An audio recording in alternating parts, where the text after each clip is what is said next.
سلامونه شپه په خیر خپرونې ته ښه راغلاست. په دوحه کې چې د افغانستان په وضعیت باندې ناست کوربه وه هلته څه تیر شول؟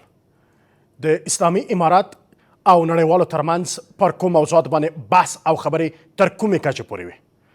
د هیوادونو سره لیدو کتو نتیجه بالاخره څه وه؟ افغانستان له دغه فرصت څخه څومره اعظمي ګټه واخیسته؟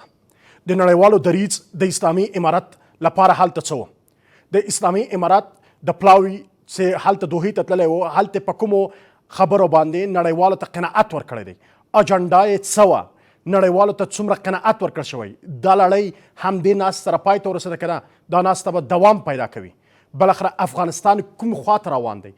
د دوحې ناسته چې ډېری ورته تمې وي بالاخره د افغانستان لپاره یې پایله څه وه؟ په دې مورد باندې بحث کوم. بحث کې را سره د دوحې درېیمې ناسته کې د اسلامي امارات د پلاوي مشر ذبیح الله مجاهد را سره په سټوډیو کې دی. مجاهد صاحب ډېره زیاته مننه. کور مودان ستړي مه شئ، د دوحې له سفر په خیر راغلی، ستړي به م یاستی. کور مودان زموږ ته وخت راکړی. مجاهد صاحب دوحه کې څه تیر شول؟ مفصل بحث ورباندې کوم. لومړی غواړم همدا ووایم چې ستاسو احساسات چې هلته لاړلی دوحه کې مذاکرات وکړئ، هیئتونو سره مو لیدل، پلاوي مشریم تاسو په غاړه څه احساس مو وکړ؟ بسم الله الرحمن الرحیم. حامد و مصلی اما بعد. تاسو ته همکارانو ته تخنیکي همکارانو ته مو د تاسو له لارې نه د خپل افغان مسلمان ولس ته السلام علیکم ورحمت الله وبرکاته. بلې د دوحې دغه درېیمه ناسته زموږ دپاره لومړنۍ ناسته وه، ځکه تاسې به یاد وي په دوو اولو ناستو کې چې تېرې سوې وې اسلامي امارت نه و او د هغو په لړۍ کې چې درېیمه ناسته سوه نو د کې موږ ته ګډون ونډه راکړه سوه. زه فکر کوم دا په خپل یو لوی ګام و چې د اسلامي امارت هغه شرایط چې د ناستې دپاره یې درلودل په پام کې ونیول سول او اهمیت ورکړ سو. دوم دا اوس دا یو داسې ټریبیون او داسې ناسته وه چې تقریبا تر 150 پورې هېوادونو هلته د ملګرو ملتونو د سازمان تر چتر لاندې ګډون کړی و. د ټولو سره فرصت برابر سو چې اسلامي امارت خپل ځای ډک کړي او د خپل هېواد نمایندګي وکړي. او بله لویه خبره دا وه چې د ټولو هېوادونو سره یو فرصت پیدا سو چې د ناستې په حاشیه کې مختلف نظریات شریک شي او د افغانستان په ښه ډول نمایندګي وشي. مجاهد صاحب هېوادونو له استازو سره مو لیدنه وکړه د خپله د اصلي غونډې په څنډه کې یا د 30 د جولای باندې چې لومړۍ ورځ وه هلته م لیدنې وکړې. پر هغې باندې هم بحث کوم غواړم.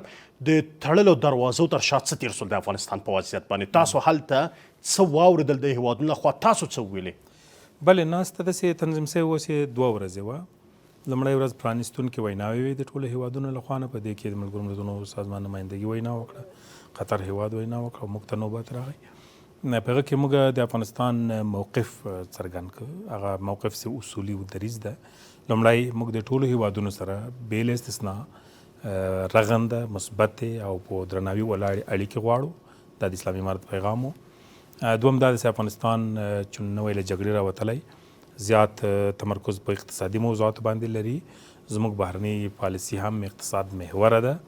او دریم دا چې زموږ پالیسي داسې وضع شوې ده چې موږ اتصال غواړو، منطقوي اتصال، فرامنطقوي اتصال، په ستراتیژیکو ګټو باندې اتصال چې افغانستان نور د ګټو د منافعو د سیمې د وصل او ګنډلو د محرق نقطه وي. دا پیغام هلته موږ ورساو، په خپل پیغام کې هم درلود. ځینې ناعدالتۍ چې له افغانستان سره کیږي او یا سوي دي په دې باندې هم بحث وکړو ګډونوالو ته. په کومه مشخصا تاسو نړیوالو ته د افغانستان په اړه څه وویل؟ افغانستان تر اوسه خپله جایګاه نه ده پیدا کړې په سازمان د ملګرو ملتونو کې. مثلا دا موضوع چې د افغانستان دپاره کوچني موضوعات د بانې په ډول استعمالیږي او ځینې موانع لري په اقتصادي برخه کې، خصوصا بانک په برخه کې موږ ته موانع ایجاد شوي دي. تجارت برخه کې زموږ په مشرانو باندې ځینې محرومیتونه او یا تحریمونه وضع دي، دا باید لرې سي. د افغانستان سرمایه په امریکا کې کنګل ده چې دا باید بل استثنا پرېښودل سي. دا هغه شیان دي چې مستقیما د افغانانو په ژوند باندې اغېز کوي او دا له بشري زاویې که موږ مطالعه کړو په خپله د بشر د حقوقو خلاف ګامونه دي چې دا باید نور پای ته ورسېږي. مجاهد صاحب پر همدغه څو موضوعات تاسو بحث کړی دی که ورباندې بحث وکړو.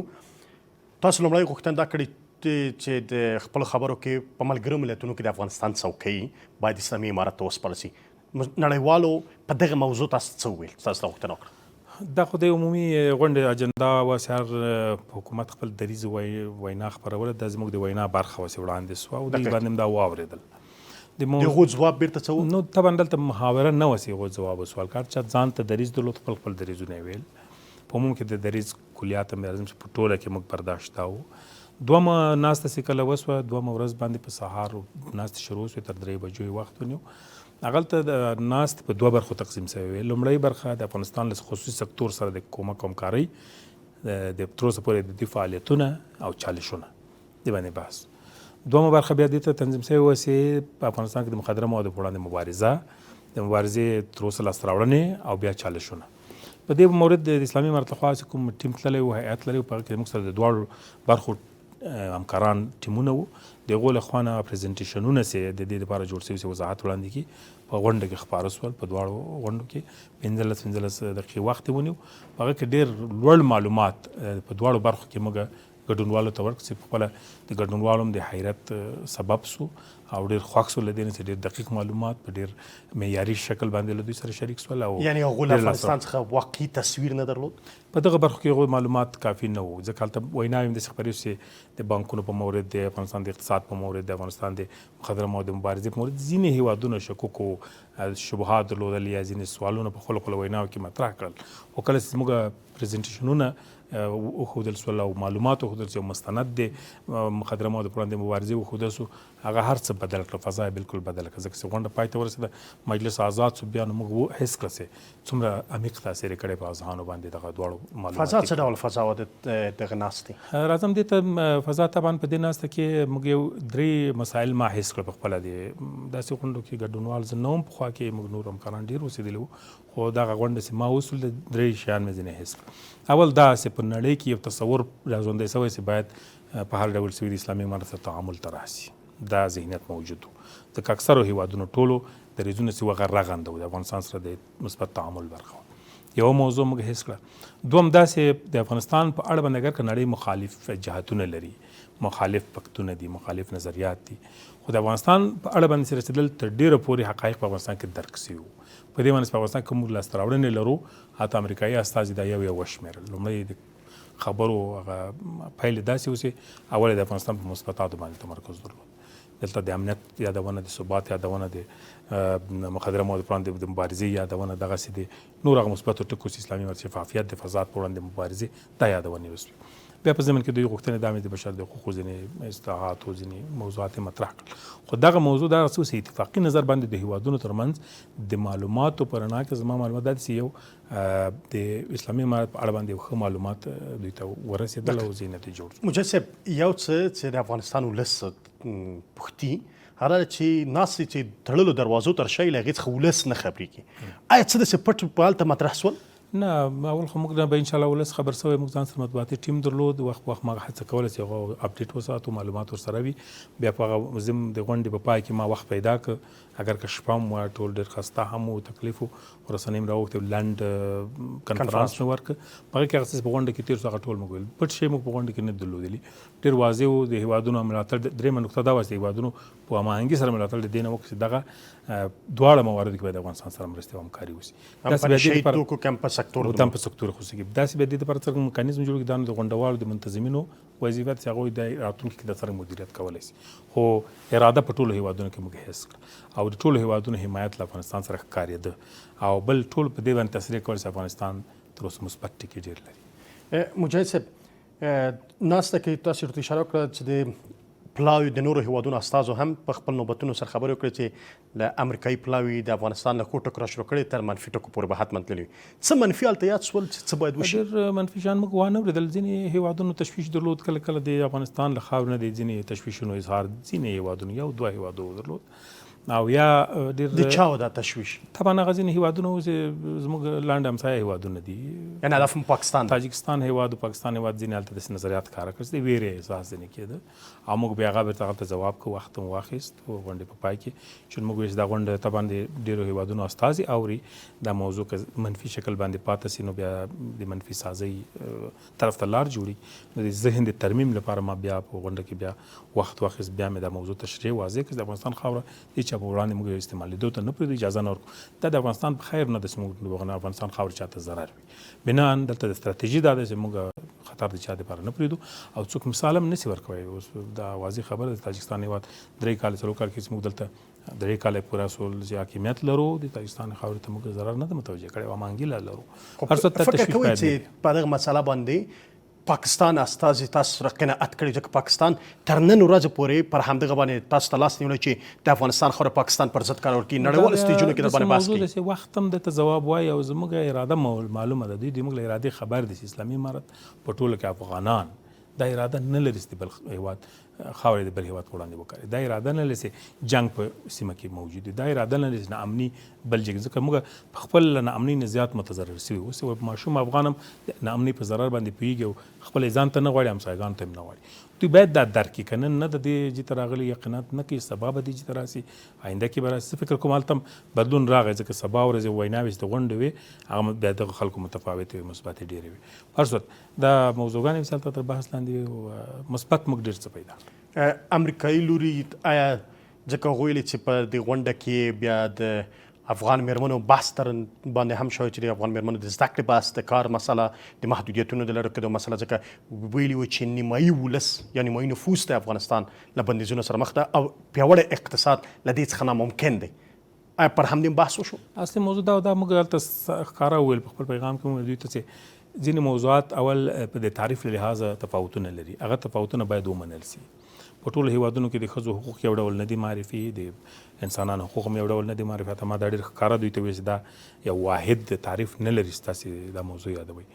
مال د افغانستان له لحاظه دا یو تعریف لري، موږ په اسلامي شریعت باندې باور لرو، اسلامي شریعت هم د ملک قانون ده، په هغه کې دا قوانین چې اوس موږ مرئي اجرا کړي دا شرعي شیان دي او د دې لپاره دلایل هم لرو. او ځینې هیوادونو کې دا شیان نه وي او ځان ته تعریفونه لري، حقوقونه ولري. راته مال اسرائیل کې دی چې ځان ته د دې یو تعریف لري، ولې غزه ځان ته یو تعریف لري، فلسطینیان ځان ته هغوی غواړي د اسرائیل ټوپکې له خولې نه له سر او تندي نه لرې سي، هغه حق دغه چا نه ده ورکړی.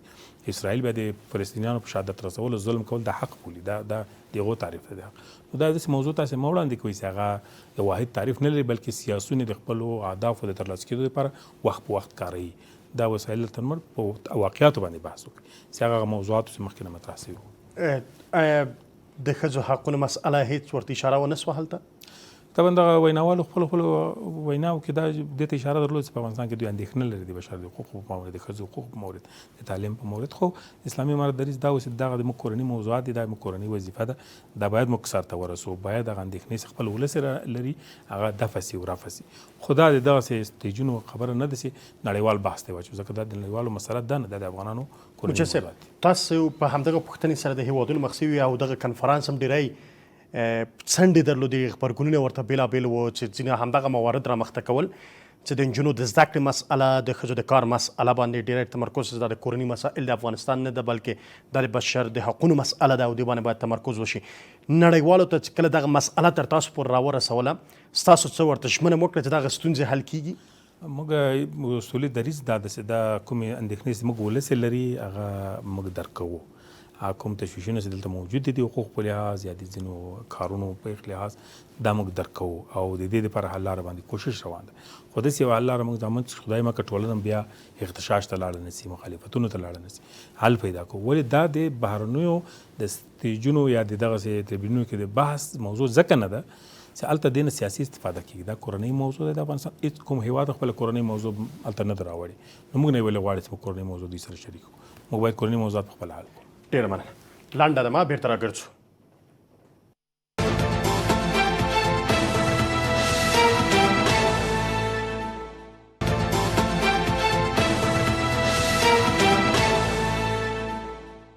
بیا هم ښه راغلاست. مجاهد صاحب، هلته تاسو له دغه ناستې څخه مخکې د عربستان سره هم د استازي سره لیدل کاته کړي وه، د روسیې سره هم لیدل کاته کړي وه، د پاکستان سره هم لیدل کاته کړي وه. آیا امریکانو سره مو هم لیدل کاته وکړه؟ بله، امریکایي استازو سره هم لیدل کاته وکړه، د ملګرو ملتونو د سازمان د مرستیال سره هم ځانګړې غونډه درلودله، داسې د چین استازي سره هم ځانګړې غونډه، د ترکمنستان سره، د پاکستان سره، د ایران سره، د برطانیې سره، د جرمني سره، د سویس سره، د هالند د استازو سره او د اندونیزیا د بهرنیو چارو وزیر سره، د ټولو سره موږ ناستې وشوې. که مشخصا د تاسو او د امریکانو ترمنځ په کوم موارد باندې بحث وشو؟ بلې هلته دوه اړخیزه ناسته اړخیزه ناستې کې په ځینو ستراتیژیک مسایل موږ بیان کړل. موږ امریکانو ته پیغام ورساوه چې دوی باید واقعیتونه په افغانستان کې درک کړي، لکه خپلې بیانیه کې مثبتات ویلي په هغو باندې باید حساب وکړي. او بل دا ده چې دوی باید د موانعو د لرې کېدو نه نور لاس په ساتي، لکه د پیسو د کنګلتیا موضوع موږ ته ډېره سخته ده، دا باید پرېږدي. دغه بشري مشکلات موږ په افغانستان کې شاهدانو د دوی د پالیسیو له وجې نه دي، دا باید پرېږدي. او د افغانستان د رسمي منلو په وړاندې خنډ دي، دا باید دا موضوع حل سي. دغسې د ځینې سفرونه زموږ د مشرانو د محدودیتونو په وجه دي. هم ملګرو سره دغه موضوع ډېره جدي په شخصي موضوع کې یاده کړه، هم د امریکایي استازو سره دا موضوع یاده شوه. امریکایي استازو نه ستاسو غوښتنو کې چې کنګل شوې شتمني د افغانستان ازادي کې تر څو پورې بشري بحران چې دوی په خبره باندې په افغانستان کې روان دی او فقر حاکم دی هغه له منځه لاړ شي، آیا څه یې وویل چې شین چراغ ښکاره کړه چې ازادي دوی همیشه مسایلو ته یو ډول ځواب کوو، عمومي ته چې دا د یو پکیج د لارې نه حل کېدلی شي. دا مسلې ورو ورو ګام په ګام موږ اخلو، وړاندې ځو. تر اوسه ډېر په مخ راغلي، مثلا ځینې قیودات په بانکي سیستمونو باندې هغه لرې سوي دي، ځینې تسهیلات ایجاد سوي، لا هم په پلان کې لرو کوم چې ستونزې وي موږ نوټ کړې. دا نن د بانکونو مسایل دا به د خپلو همکارانو د تخنیکي کارکوونکو سره شریک څرنګه کېدای شي سہولتونه عملي سي، او ورو ورو دا نورو مسایلو ته هم ځو. خو دې خواته باید اسلامي امارت هم دغه اندېښنې راپکې داسې شیان د تعامل بحث هم چې مطرح کړ، تاسو غوښتنه ترې وکړه چې امریکا په افغانستان کې سفارت بیرته پرانیزي. بلې د دوی سره په ما په مجلس کې سره ناست و، ټام ویسټ و، د دې سفیره هم ناست وه. موږ غوښتنه ځینې وکړه چې موږ غواړو د امریکې سفیره دلته په دوحه کې نه، باید په کابل کې ناست وي. دوحه کې د دې نه د دې وظیفه په کابل کې ده. بیا دوی خو دغسې یو حال ته کوشش کوي چې لاړ شي. بیا دا یادونه کوم چې په امریکا کې هم ذهنیتونه جوړول غواړي.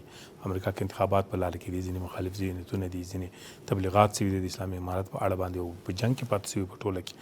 دغه باندې موږ په ټوله کې کار روان دی چې داسې یو فضا ته ورسېږو. د دې ترڅنګ آیا بیا هم دو هیوادونو چې برېټانیا، روسیې، امریکا یا نورو هیوادونو په افغانستان کې یو ټولګټونه حکومت خبره تاسو ته وکړه چې څه ډول حکومت باید په افغانستان کې سیاسي سختیات نه، دا موضوع کې موږ د دې هیوادونو دا خبره نه ده اورېدلې. البته په خپلو بیانونو کې یو دوه هیوادو اشاره ورته وکړه. په عموم کې دوی موږ سره په مجالسو کې دا خبره نه ده یاد کړې. عمومي موضوعات هم ټول یاد کړي. زموږ اړیکې د دې هیوادونو سره په خپل خپل ځای کې تعریفونه هم لري، په خپل خپل ځای کې د تطبیق ساحې لري. هغه باید موږ د امریکا سره صرف د افغانستان او د امریکا د اړیکو خبره کړې. د روسیې سره بیا د هغوی د موږ سره د اړیکو خبره کړې ده. ایران سره او پاکستان سره د هغوی د اړیکو د موږ خبره شوې. په عموم کې یو داسې فضا زه حس کوم او موجوده ده چې اسلامي امارت درک شوی ده. دا یو د نظام په شکل په ذهنونو کې ناست ده، او اوس ورو ورو د هیوادونو چې دا نه دي راغلي صحنې ته، دې ته لاره هوارول غواړي چې راسي یو سیاسي تعامل ته. مجاهد صاحب، د دې غونډې ډېری غبرګونونه دا و چې د افغانستان نور جهتونو ته چې تاسو د سیاسي مخالفینو کلمه ورته کارول کېږي، هغو ته اجازه ورنکړل شو چې دغه دوحې غونډې ته راسي، او هلته بحثونه شو. همدارنګه د میرمنو د مسأله چې په ترکیب کې هېڅ یو میرمنه نه وه، او همدارنګه نور میرمنې چې له افغانستان څخه بهر دي یا د افغانستان د نه دي، هغوی هم په دغه غونډه کې ونه وې. د ښځو نمایندګي هلته چا کوله؟ اصلا کې دلته موضوع د ښځو نمایندګي یا د نورو ټیپونو یا د استازولي موضوع مطرح نه وه. زموږ پالیسي دا وه چې په افغانستان له ادرسه په دوحه کې یوازې حکومت لاړ شي.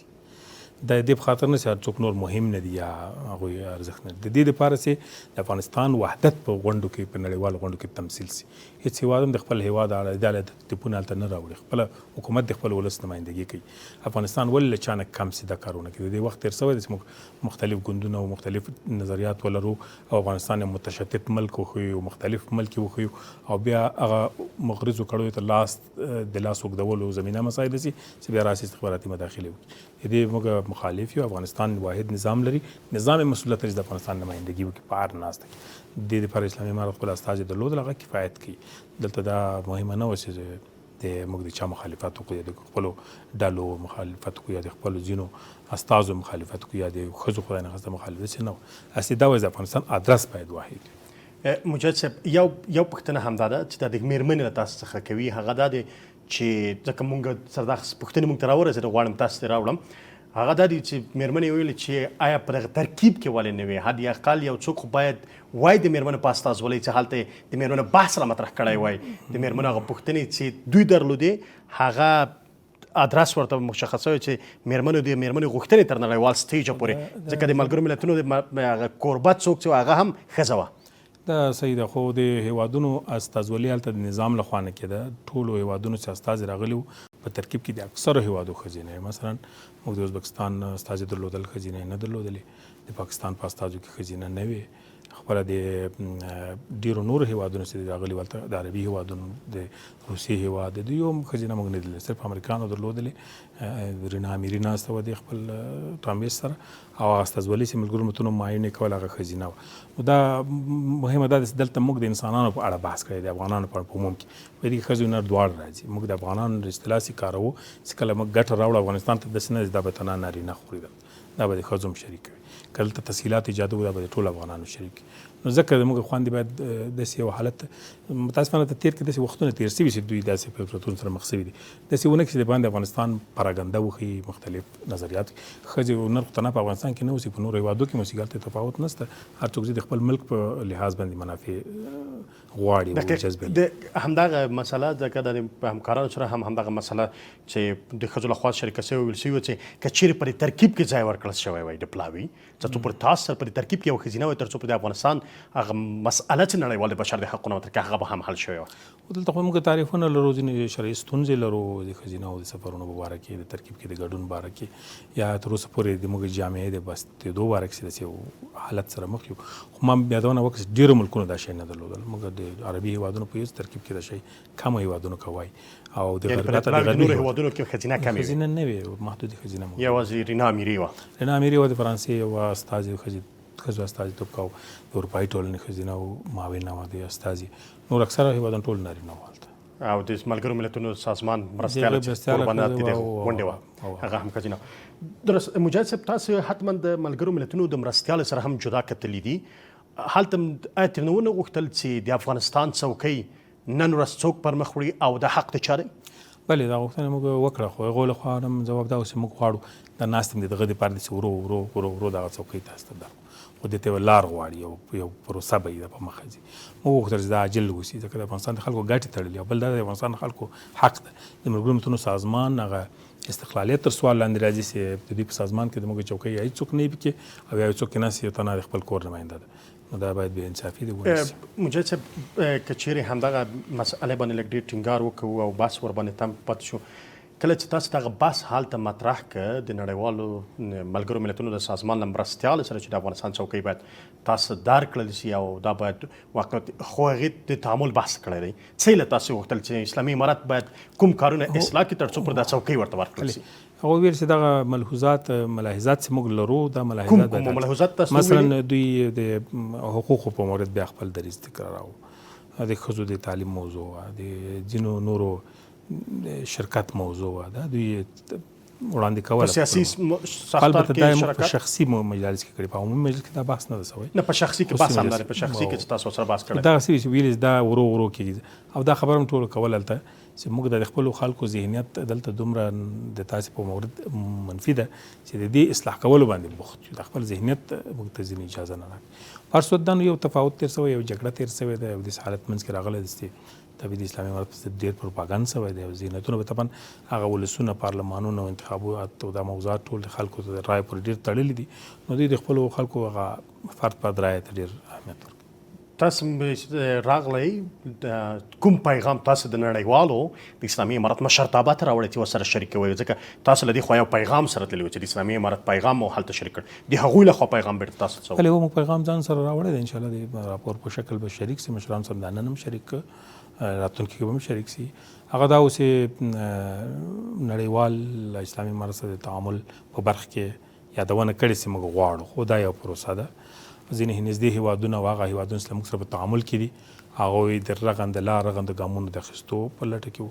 ځینې نږدې هېوادونه ځینې تجارتي او یا ځینې اقتصادي پروژې سره لرو، هغوی د خپلو پروژو د زر تطبیق په هیله کې وو. د هغه تړونونه چې لرو هغه زر امضا سي. مثلا نږدې هېواد د موږ تاسو سره پروت، هغه د یو لوی پروژې په مورد یادونه دا کوله چې دا زر د تطبیق مورد یې زر راورسېږي.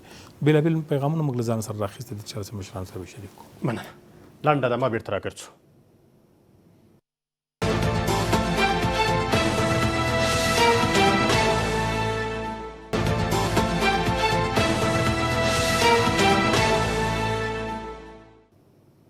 به هم خراغلاست. مجاهد صاحب، ستاسو تصویر هلته څه و چې آیا افغانستان په سیاسي انزوا کې دی؟ دغه سیاسي انزوا بحث ډېر مطرح کیږي.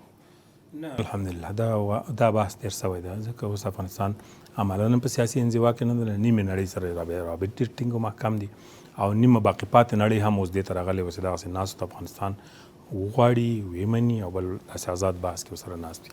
نو زه فکر کوم د سیاسي انزوا زمانه تېره سوې ده او ورو موږ ته راوتلي یو، خو ځینې موانع سره موجودې دا به یعنی د اعتبار فضا د افغانستان او نړۍ ترمنځ حاکمه شوې حاکمه شوې ده انشاءالله. آیا امریکایي لورو سره مو دا بحث مطرح کړ چې د افغانستان په اسمان باندې ولې بې پلوټه الوتکې د دوی ګرځي؟ ځینې اندېښنې موږ ټول درلودې دې سره هم شریکېدې، د ځینو مجبوریتونو یادونه وکړه، خو چې دا شی ډېر راکم شوي دي اوس او ځینې تشویشونه موږ لرو، کله کله غلط یا ناسم معلومات رسېږي تر موږ، نو موږ خپل ځان اطمیناني کول خو د قناعت وړ نه وو. موږ چې هم دا ګام موږ غندو، هم دا تجاوز بولو، باید دا کار ودرېږي. خپل امریکایان ویل چې دا تجاوز دی، موږ ورته ویلې دا خبره هغه ومنله چې دا تجاوز دی. دوی چې په نیت موږ نه یو، موږ نیت دا د صرف معلوماتي اندېښنې لرو چې هغه رفع شي او دا په ځای نه ده. اوس هم تجاوز بولو، دا باید پای ته ورسېږي. لا تر اوسه پورې هم د افغانستان فضا کله کله استعمالېږي. دقیق. د بریټانیا سره مو بحث پر کوم موارد باندې ډېر، ځکه بریټانیا ته ډېره د بشري حقونو مسله په افغانستان کې راڅېړي؟ بلې برطانویان هم ځان ته یو رغبت دا و چې د افغانستان سره سیاسي تعامل ته راسي او دا یادونه وکړي چې دوی بار بار هیاتان لیږلي دي کابل ته، او یو کوم کس چې هلته و هغه وایي زه همیشه ځم کابل ته، ځم راځم، دغه دپاره مې وظیفه ده او غواړو چې داسې وخت راشي زموږ سفارت فعال وي په افغانستان کې. امریکایانو بیا ویلي دي، ډېره د امریکایانو مسله هغه ویلي چې د امریکایي وګړو د خلاصون مسله دوی ته سره کرښه وه او ډېر ټینګار پر دې کړی چې امریکایي وګړي ور آزاد کړي. دوی خو څه بندیان یادونه وکړه، موږ معلومات دا دي چې موږ سره 2 بندیان امریکایان اوس ته، هغه د افغانستان د قوانینو د تخلف په تور باندې نیول شوي دي او په زندان کې دي، او که دوی دغه بندیانو خلاصون غواړي، موږ هم بندیان لرو په امریکا کې او ګوانتانامو کې، هغه باید خلاص څرنګه چې دوی ته دا سره کرښه ده مهم دي، خپل خلک موږ ته مهم دي، باید په هغه باندې بحث وکړو. مجاهد صاحب، آیا کمیټې کاري به جوړیږي له دې ناستې وروسته چې دغه موضوعات څه حال ته تر بحث لاندې نیول شي، دا تعقیب کړي؟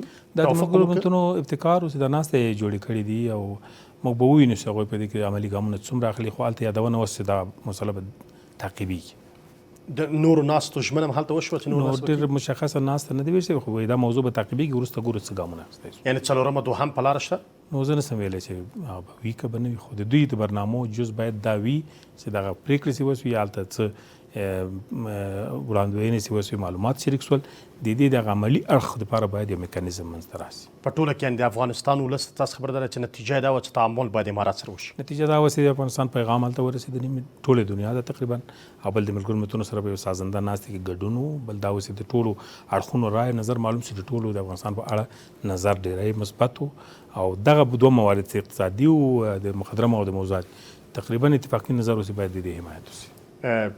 بل مسله بیا هم د بشري حقونو مسلې ته راوګرځم، تاسو ژمنه کړې چې بشري حقونه به تر بلې ناستې پورې حل کېږي، دا بشري مسایل چې دي؟ نو موږ دې چاته ژمنه نه درکړه، موږ بشري حقوق حل بولو، د تعریف موضوع د دوی د موږ سره په تعریف کې تفاوت لري. د بشر حق هغوی یو رقم تعریفي، موږ بل رقم، موږ د اسلامي شریعت له زاویې نه ورته ګورو، دوی به کېدای شي نور تعریفونه ورته لري. دا یو داسې تفاوتي موضوع ده، تعریف ورته نشته، څوک یې نشي ترلاسه کولی. موږ داسې هغه غواړو چې دا اختلافي شی ده، د اختلافي موضوعات هغه څه دي چې بحث ته ضرورت لري، هغه وخت هم ضرورت لري، او اقدامات د دې نه مخکې ضروري دي، هغه باید اوس لکه اقتصادي ډګر، لکه د مخدره موادو موضوع، لکه د پیسو د کنګل ختمېدل، ځکه هغه د افغانانو په ژوند باندې روزمره تاثیر غورځوي، او هغه د بشري قوانینو خلاف، ځکه د متاثره چې دي افغانان د ټول بشر ده، د دوی حقوق ضایع کېږي، نو باید دې کې د دوی له خوا نه ګام واخیستل شي. خو مجاهد صاحب، د نړیوالو ترڅنګ د افغانانو خبره هم ته ډېره مهمه ده، د افغان ولس خبره باید دلته وشي. تاسو به اورئ، موږ ته هم د وطنوالو پیغام همدا دی چې وپوښتل شي د مکتبونو مسأله افغان ولس ته د حیاتي مسأله ده، دغه مسأله 3 کاله کې لا تر اوسه نه ده حل شوې. د میکانیزم مسأله هم خلک وایي چې عام ذهن دا ده 3 کلونو کې هر میکانیزم وجوړېده، څه پرمختګ کې شته؟ نو دا مسله د افغانستان د خلکو مسله ده، دقیق د افغانستان ولس ته خبره کوي، دا په هغه سټیجونو کې نه یادېږي، ولې د افغانستان په داخل کې دا موضوع ته باید حل پیدا شي. دې لټه کې به انشاءالله لټه روانه ده، خو دلته یو شی موږ ولس سره دا وایو چې دوی باید دې ته متوجه واوسي چې کوم موضوعات کې خدای مکړه د موږ امنیت، خدای مکړه د موږ دغه اوس ښې راځه او دې ته صدمه رسوي، نو باید موږ حوصله ولرو په ځینو موضوعاتو کې او وخت ورکړو. آیا د مکتب اوس خلاصول افغانستان ته زیان رسوي؟ هسې نه ده، د دې میکانیزم نهایي کېدل او یا ځینې اړخونو ته قناعت ورکول دا وخت نیسي. اوس که طبیعي ده څوک اقدامات داسې کوي چې قاطع ګامونه واخلي چې چا نظر په پام کې ونه نیول شي، هغه بیا ستونزې زېږوي. نو موږ باید افغانستان د ستونزو سره مخ نه کړو. افغانستان نوی یو وحدت ته رسېدلی، نوی یو ټیکاو لري، یو امنیت لري، یو ثبات لري. داسې ګامونه وانه خلستل چې هغه بیا خدای مکړه د موږ دغه ښې راځه د ټکر سره مخ کړي. مجاهد صاحب، د یو اسلامي امارت د لوړپوړي پلاوي په توګه باندې د پوښتنې له تاسو څخه مطرح کوم چې په ټولو مواردو باندې به خبر یاستئ. تاسو د قناعت مسأله ولې چې باید قناعت ورکړل شي، چاته باید قناعت ورکړل شي چې مکتبونه باید خلاص یا بند شي؟ او طبعا د دې برغه میکانیزم چې جوړیږي یا په میکانیزم باندې کار کیږي، طبعا خو یو جریان به یې دغه به تایید کوي او یو جریان به یې دغه سره به ملاحظات لري. نو دلته باید اتفاقي نظر موجود وي چې دلته ستونزه چې جوړه نه شي. دا موضوع دا مهمه ده که اوس مهال یعنې لانجمنه مسله ده طبعا خو دا د تفاوت مسله ده، د دیدګاو د تفاوت مسله ده. دا باید د اسلامي امارت د لیدلوري خو یو لیدلوری دی، ځکه دغه په یو لیدلوري کې قناعت ورکول کیږي نه. ځینې داسې موضوعات شته طبعا چې د علماو ترمنځ بحث وړ وي. د علما لرو موږ بېلابېل مشایخ لرو، د هغو نظریات مهم دي په ځینو مسایلو کې. ځکه د جواز او د نه جواز موضوع ده، د تعبدي مسایل دي چې هغه کې موږ مجبور یو ځینې نظریات به د علماو حتما د یو دلیل په شکل یا ځواب وایي یا به یې منو. خو دغسې یو حالت موږ ته راغلی دی چې باید د شرعي لیدلوري نه دې ته یو مثبت ځواب پیدا کړو. د میکانیزمونه بیا اسانه دي هغه تطبیق کېږي چې دغه ذهنیتونه جوړ. لا تر اوسه پورې ذهنیتونه دې ته نه دي اماده شوي چې مکتبونه دې خلاص. طبیعي د ځینې مشکلات لرو.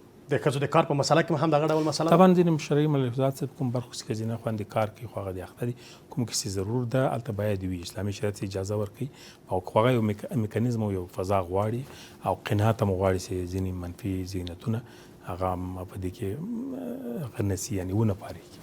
مجاهد صاحب، تاسو هم دا ټولنیز پاڼې وینئ، د دوحې په دغه کنفرانس کې هم همدغه مسائل خلکو لخوا ورته ټویټ کېدل یا پر رسنیو کې ښکته پورته کېدل چې یو مکتوب و د افغان میرمنو د معاشونو د 15,000 کېدو مسأله وه.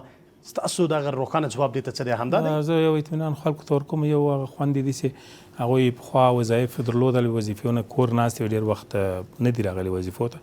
د هغو په مورد کې کومه پرېکړه شوي امکان لري، نور خوند ته چې کوم معاشات په خپلو کارو کې دي هغه کې به ستونزه نه وي انشاءالله. هغه څوک چې یعنې اسلامي امارت خو راتګ سره چې ښځې کارونو ته نه تلي معاش یې ورته ورکوه، اوس مهال کارونو ته نه ځي، یوازې 15,000 افغانۍ ورکوئ معاش؟ ممکن داسې سي او پاتې سو هغه کار ته راځي اخوند کار په وړاندې باندې حق زامه به خپله پوره لکه د تیر په څېر به تفاوت نه راځي. مجاهد صاحب، یو پوښتنه چې ما په کراتو ما ته په مصاحبو کې ورباندې بحث هم کړی دی او ډېره خبره هم پرې کړې، هغه د تقاعد مسأله ده. مجاهد صاحب، خلک لا تر اوسه پورې هم وایي، تاسو په ښار کې وینئ ځینې د سپین ږیري وایي چې تقاعد یې نشته، اوس یې سړک په سر بولاني خرڅوي او پیسې په حکومت سره دي، تقاعد یې پاتې دی. څه کړنلاره، څه پرمختګ شته؟ دې باره کې مالي وزارت ته کېدای شي جزئیات ډېر وي، ما سره ډېر جزئیات نشته چې د دې پر کړنلاره څه نه وي. خو یو کار روان و په دې باندې یو میکانیزم جوړېده، اوس زه نه پوهېږم چې هغه کوم ځای ته رسېدلی، خو د مالیې وزارت سره به انشاءالله په دې باره کې مو معلومات شریک کړو. مجاهد صاحب، د هلته د دوحې ناسته بیرته راګرځم، ځکه دغه مسایلو چې دلته افغانستان خلکو له موږ پوښتلي او موږ تر تاسو راورسول. د دوحې په ناسته کې د اقتصادي پرمختګ بحث هم ته ډېر مطرح شوی دی چې افغانستان په اقتصادي برخه کې څومره پرمختګ کړی دی. له دې پرمختګونو سره نړیوال بیا وایي فقر زیات شوی دی. تاسو هلته دغه مسایل ورسره وڅېړل؟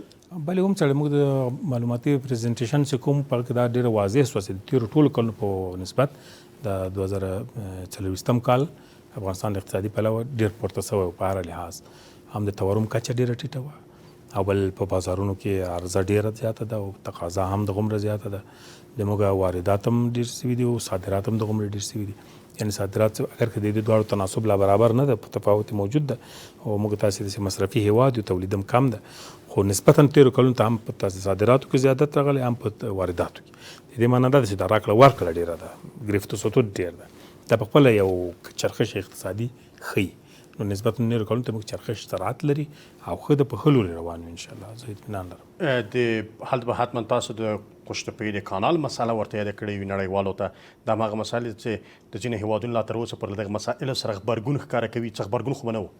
نو نه، هغه خو موږ نه دي یاد کړي مشخصا، ولې په لویه کې ټولو هغه هېوادونو چې د افغانستان په اقتصاد باندې تمرکز درلود، هغه دغه لویو پروژو د قانونو د ځینو قراردادونو سرکسازیو د ځینو لویو پروژو خبر و. هغوی په هغو باندې یادونه هم وکړه، ځینو ته چې موږ هم یادونه ورکړه چې مثلا په افغانستان کې دومره موږ اقتصادي برنامې لرو، دومره د حرکت په حال کې دي، دا تکمیل شوي دي او دا نور پلان کې دي. دا ټول انشاءالله سره شریک کړي. اقتصادي مسایل، بانکي مسایل ډېر مهم دي، ځکه تاجران وایي چې پیسې نشي استولی، بندیزونو سره مخامخ دي. ژمنه وشوه چې ژر به دا مسله حلوي؟ نو یو څه زه باید یادونه وکړم دلته تخنیکي ده تر ډېره پورې دا بحث خو د بانک موضوع د بانک باندې د قیوداتو موضوع نړیوال ویس هغه موږ حل کړی دي. هېڅ قیودات یعنې په افغانستان بانک په کوم تحریم کې نه ده اوس زموږ په هېڅ ځای کې په تحریم کې نه ده. نړیوال بانک له لیست ده، د اسلامي کانفرنس او IC له لیست ده، د ملګرو ملتونو چوکاټه ته امریکایي استازي ترکیب وکړي چې افغانستان بانک موږ په تحریم کې نه لرو. داسې ولې د ستونزې تاسې حس کوئ یغو ډېر دا بل دا تر اوسه پر رواني حالت ده. یعنې دا معنا چې ځینې تاجران ځینې فکر کوي چې که تعامل وکړم نو بندیز راباندې رانسي، فکر وکړي که زه له دې لانه پیسې واستوم نو داسې قیودات رانسي.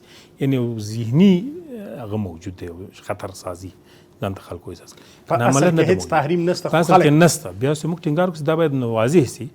بیا د امریکایي جهاز سره موږ پرېکړه داسې وسي زموږ د افغانستان بانک تخنیکي ټیم هغه به د امریکایانو او د داسې نړیوال بانک له تخنیکي ټیم سره به دې بحث کوي چې د بند په کوم ځای کې د ستر اوسه فهم نه درآمد شوی. تاسې وایي تحریم نشته، موږ وایو ستونزې شته. دا بند ځای باید پیدا سي او حل سي. او بیا هم په دې باندې اعتراف کوي نه افغانستان د موږ سره په تحریم کې ده، نه افغانستان بانک په تحریم کې ده. موږ نوي تحریمونه نه لرو. او د هغه چوکاټ کې چې کله داسې سي نو بیا افغانستان ولې باید مشکلات ولري؟ خو دلته یې موږ لرو. حال یې بېرته دلته راوځي او بحث کینی، تخنیکي خلک په دې باندې بحث وکړي. او دا واده موږ اکثراتون کې ناست کړو تخنیکي ټیمونه دوی سره کینی. لنډه دمه.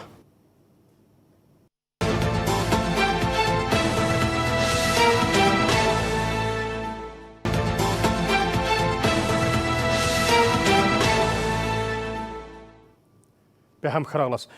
مجاهد صاحب، د اسلامي امارات په چارواکو د سفرونو د تحریم مسله چې تاسو د ملګرو ملتونو سازمان نه مرستیال سره یاده کړه، هغوی څه ویلي دغه سفرونو باندې محدودیت دا به لرې کیږي؟ نو دا یادونه دوی سره وسوه او دوی ویل چې دا نوي خو موږ نه دي چې وضع کړي. نو دوه مورد هغه هم په امریکا په سطح باندې وړاندې شوي دي، ملګرو ملتونو نه دي تایید کړي. خو هغه پخواني چې دغه یو وخت ضرورت لري. یو دا چې ورو ورو موږ ګامونه اخلو، سټایپ به سټایپ ورته وایي چې ګام په ګام به په مخ لاړو. خو همدغه مسایل ځکه د تا وخت اړتیا په دوحې په ناسته کې ډېر بحث پې شوی دی چې وخت اړتیا د وخته، خو افغان ولس وایي دغه وخت په څه وخت را رسېږي؟ 3 کاله تېر شوي، نه نړیوال لخوا او نه د اسلامي امارت. نه اوس باید اطمینان وکړو چې ډېر وخت دا 3 کالو کې دا حال راغلی دی چې یو وخت نړیوال چې نن نظر لري د امارت په وړاندې د افغانانو په وړاندې دا یې نه درلود. یو وخت ویلي چې افغانستان به حکومت نه چلیږي، سقوط پکې یاره شي، اقتصاد به پښو لاندې غورځي او نور داسې موارد یادول. اوس په خپله دوی وایي چې دا شیان موارد پرمختګونه دي، باید همکاري وشي. زه فکر کوم وخت تغیر کوي انشاءالله. کنګل شوې شتمنۍ باندې دریځ څه و؟ بلې کنګل شوې پیسې خو موږ یادونه وکړو چې دا باید زر پای ته ورسېږي. دوی وایي چې ځینو برخې ته خو لاسرسی شته، باید یو تعامل وشي، د هغه نه استفاده وشي. ځینو نورو برخې چې د هغه هم کار پرې روان کړی دی چې باید دا کار وشي.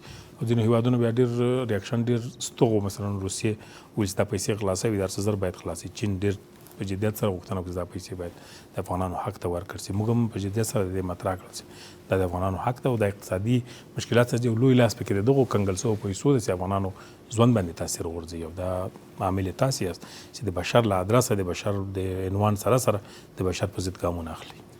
تاسو چې یو څه ته لاسرسی لري هغه هم په سویس کې دي، هغې ته افغانستان لاسرسی لري؟ دوی چې د لاسرسي تعامل به جوړ کړو. افغانستان په شرط سره ویلي دي چې هلته موږ په شرط سره کولی شو تعامل جوړ کړو چې د دې واک هم د موږ په لاس کې وي او موږ بې له قید و شرطه استفاده ځینې وکړو. خو د دې لپاره چې شفافیت موجود هغه د افغانستان بانک هم ضرور دار. نړۍ کې خو د بانکي سیستمونه ټول باید شفافیت ولري او نړیوالو تړونونو ته ژمنتیا هم ولري.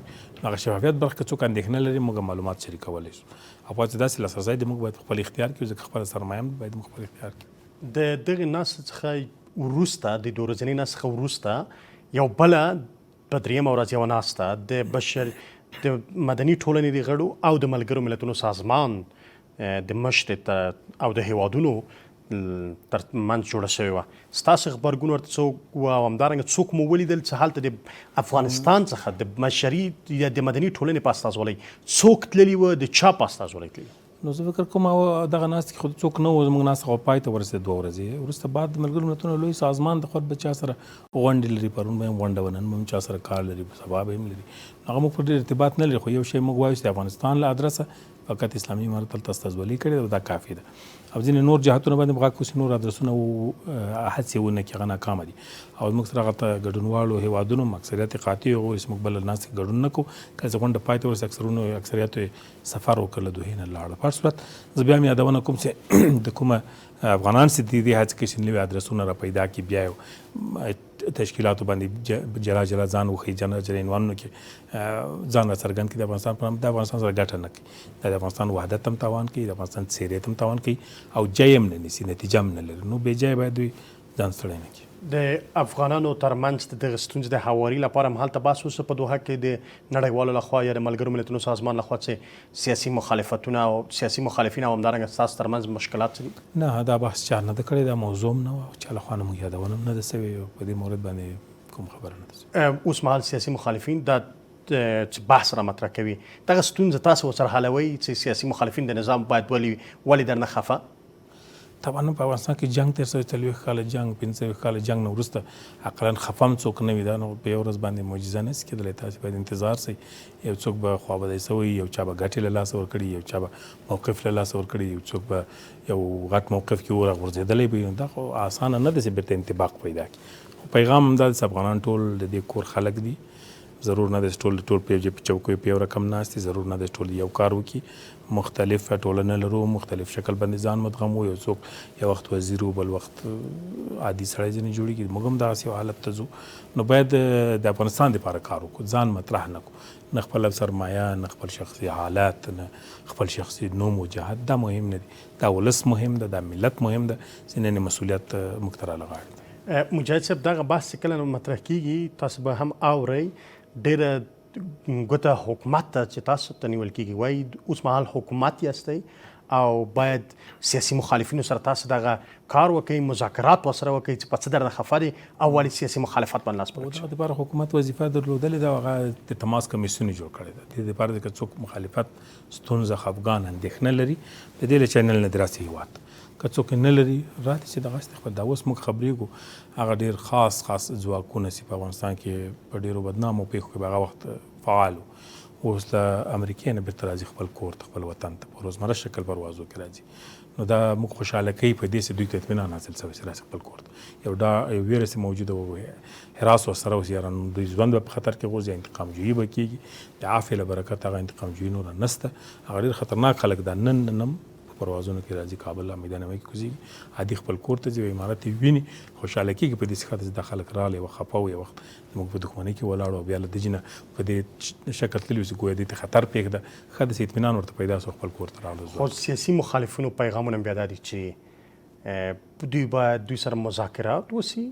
د دوی هم خبرې لري خبرې باید واوریدل شي او د حل لاره ورته ولټول شي د مذاکرې پرته راتګ د دوی په ان باندې چې نه کیږي نه نو دوی خو افغانان دوی ته محتاج نه دي دوی افغانستان ته محتاج دي دا خپل موقف هم باید اوس درک کړي که افغانان دوی ته محتاج وي هر څه دلته ټپ ولاړ وي ژوند بیا له دوی نه کېدل بیا به نه موږ وایو چې دغه یوه اړتیا اوس خو افغانستان جوړ ده روان ده خپل کار کوي ژوند کوي نظام ده روان ده امنیت یې تامین کړی روان خو دوی باید د خپلې ټولنې برخه شي دوی راسي باید دلته کښېني او دوی باید داسې یو فضا ځان ته جوړه نه کړي چې دوی په خطر کې احساس یا څوک دوی ونه پذیري قبول یې نه کړي داسې حالت باید ځان بونسي راسي خپل هېواد ته صحیح ده هر څوک مخالفت هم لري ذهني او غوښتنه هم لري ټول خلک په هر ځای کې په نظامونو کې ټولو خلکو غوښتنې نشي عملي کېدی ممکنه نه ده میلیونونه خلک د میلیونونو ذهنیتونه لري د ټولو خلکو حکومت توان نه لري چې میلیونونه ذهنیتونو ته انطباق ورکړي تطبیق ورکړي ټول راضي وسه دا نه کېږي په ټولو هېوادو کې مخالفتونه شته سیاسي خو راځي په افغانستان کې هم د مخالفت لري هم د کېن دلته دا نن موږ سره په دغو تلویزیونو باندې موږ سیاسي مخالفین راځي بحث کوي تاسو آزاد خپل نظریات وایي آزاد خپل انتقادونه کوي نو کله چا څه ورته اوس هغه دی وواته تاسو نه بحث درلود دلته پیاوړي خلک دلته اوسېږي مجاهد صاحب د کورني مسایل چې دوحه کې تاسو دریځ دا اوس د کور دننه مسایل دي لکه ټولګډونه حکومت د نجونو مسایل قانون اساسي دا مسایل دي چې دا د کور دننه مسایل دي او د حکومت تند څخه حل کړي په دې باندې غواړم فقط لاند تام پات سم قانون اساسي کار چیرته رسیدلی ان شاء الله چې ضرورت سره سم به کار به وسی او څه پروسه لا ورته پاتې ده چې موږ ورسېږو آیا کار په شروع شوی دی پلان ستا ورته نو چې قانون اساسي باید افغانستان ولري باید د ښځو د کار ما د زده کړې مسلې باندې که څه هم تاسو رڼا واچوله خو په زغار د کراتو وایي په پلان کې دي چې کار به وسی او سرپرست حکومت هم په پلان کې د عادي حالت راسي د پلانونو به څه وخت د پلانونو باسه د افغانستان ولس ډېر اورېدلی دی وخت کوم څه چې هغه مهم دي هغه به انشاءالله اولویتونه ورکوو. ځینې شیان چې وخت ته ضرورت لري، هم په موږ کې وخت ته ضرورت سي یو جي ته ځان برابر کو سي رسیږو، هم په نور اړخونو کې وخت ته ضرورت سي باید یو جي ته راسي. مجاهد صاحب د وخت او د پلان مسله څه ده چې په تېرو 20 کلونو کې خلک ډېر د پلانونو د کړنلارې خبره اورېدلې، د عمل یې نه ولیدلی. عملي یې کوشش به کوو، هغه څه ډېر اولویتونه دغه به عملي کوو. خو د ولس ته اولویت به د زده کړې لري څه وخت دا باید روښانه سي که نه، د قانون اساسي باید روښانه سي. خلک وایي یو بل داسې بدیل باندې وانه وړو چې هغه بیا له دې نه بدتر وي، هغه سي حالت نه مخنیوی وسي. دغه ټول اولویتونه دې موږ درکوو. مشارکت څه ډول بیا مشارکت انشاءالله چې وبه مشارکت د افغانانو افغانستان یو نظام د ټولو ولس ته، ولس هم باید په یو ډول نه په یو ډول په نظام کې وي، په شورایي شکل په بل شکل، خو میکانیزم جوړېدل غواړي چې هغه بیا لا تر اوسه میکانیزم نه دی جوړ. ډېره زیاته مننه کوم په د دوحې درېیمې ناستې کې د اسلامي امارت د پلاوي مشر ذبیح الله مجاهد څه وخت مو راکړ سټوډیو ته راغلی. کور مو ودان. مننه تاسې د اورېدونکو نه مننه چې تر اوسه موږ واورېدو ویې زغمو. کور مو ودان. له تاسو قدرمنو لیدونکو هم ډېره زیاته مننه چې خپرونې لیدونکو تر بیا مو عمل شه.